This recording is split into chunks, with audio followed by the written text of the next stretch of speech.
माथावा बदौरा लेके चले अगराई के माथावा बदौरा लेके चले अगराई के सजनवा भजनवा गावेला छठी माई के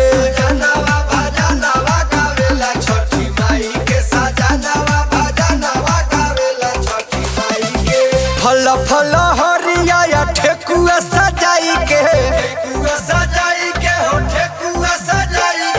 फल फल हरिया ठेकुआ सजाई के सजनवा भजनवा गावेला छठी माई के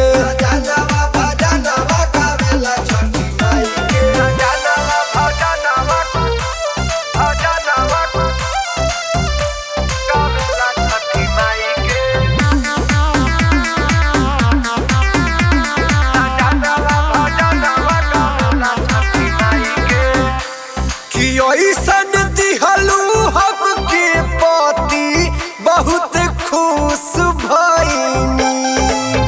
माफ करी हमर गलती पहिला बरत कइनी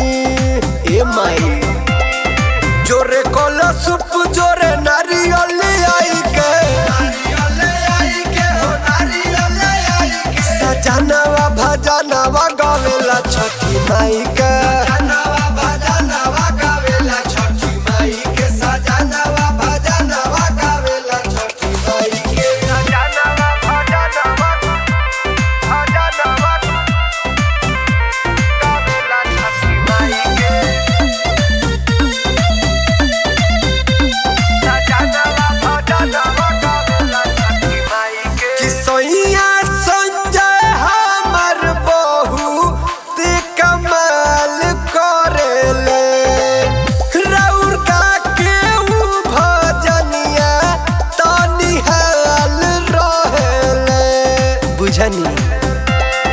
अभिषेक से मज के घाट पर बुलाई के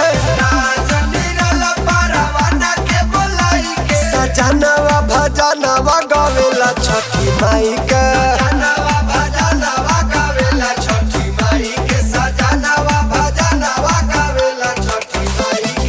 माथावा बदौरा लेके चले अगराई के सजनवा भजनवा गावेला छठी माई के।